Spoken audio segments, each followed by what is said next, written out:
Hello there, I'm James Taylor, and I live on my 42-foot Marine Trader Sundeck trawler. And several years ago, I did what they call the Great Circle Loop. That's circumnavigating the eastern half of the United States by water. And since I am maturing, and I'm not going to tell you how old I am, but I decided I'm going to do it one more time. And so I decided to leave somewhere around the 1st of April of 2007.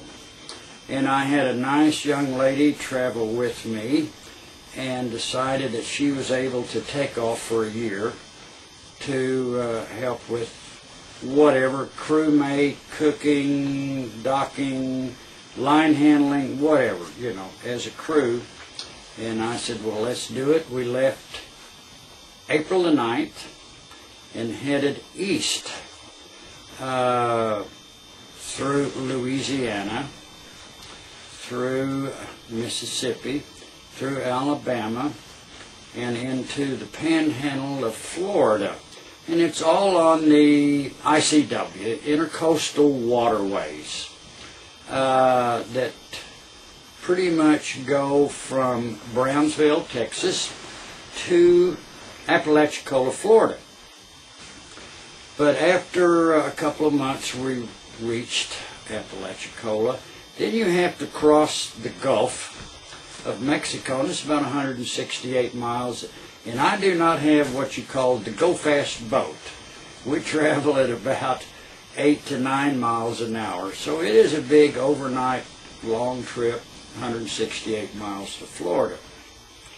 Then down the west coast of Florida, through the Keys, Key West, and on up, and then start heading north up the east coast of Florida, then into Georgia, the Carolinas, Chesapeake Bay, up the rivers to Washington, D.C., and, you know, there's little side trips all along, you know, and we spent some time in the Chesapeake Bay, then on up the east coast to New York City.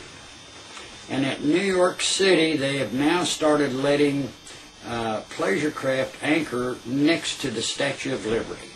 And that was an exciting place to be, 200-300 yards anchored next to the Statue of Liberty, watching it light up at night. It was breathtaking. Then from there on up the Hudson River, which is absolutely gorgeous. It's not what anybody in Texas would think the Hudson River would look like. It is beautiful north of New York City all the way up to when you run onto the Erie Canal. Then you have to make a decision whether to go straight up into Montreal, Canada, or turn left.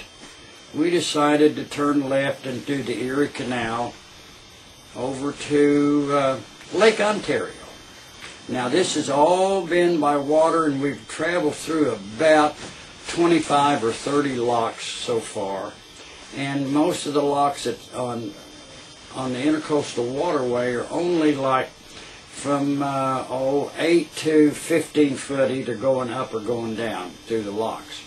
Now this, when you start running into Canada, they will be up and down all the way from 15 to 80 feet in height in the locks, either going up or going down to locking from, and there they're locking from lakes to lakes.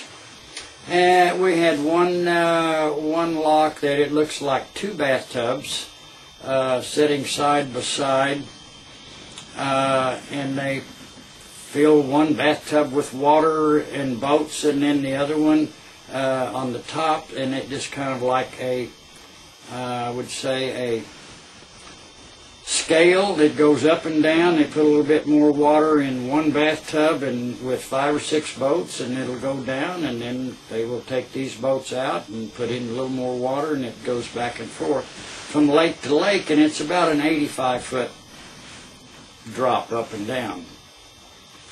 There from you go into the North Channel, and they Lake Huron and end up on Mackinac Island in northern Michigan. And that's about as far north as we get. And each one of these places we've spent several days. You know, a little bit here, a little bit there, a little vacation, grocery shopping, laundry, and, you know, just outfitting the boat. But we stayed a few days in Mackinac Island and started down Lake Michigan, the western shore of Michigan. And so far our weather has been absolutely spectacular. I mean, we are not having to stop for any squalls, excuse me, any thunderstorms or anything. It's just beautiful weather every day, you know. 60 degrees, 70 degrees, 80 degrees, no wind, and calm seas. Now, sailors will love that. But anyway, our weather going down Lake Michigan, and you've heard all these stories about how it will kick up all of a sudden. We got lucky, it didn't kick up at all. So get into Chicago. Then you're back in the river systems where lots of locks. You're going through downtown Chicago, and that's something unusual for these big boats going down through the middle of Chicago and all the high-rises. People standing there next to you waving, and people eating, and there's no place to park there, so you got to keep on going. But at least it's unusual going through downtown Chicago. Then you hit the Illinois River, and very quickly you'll go from the Illinois River into the Mississippi River. Then you go down the Mississippi about 200 miles. Not too many places to stop or anchor or marinas.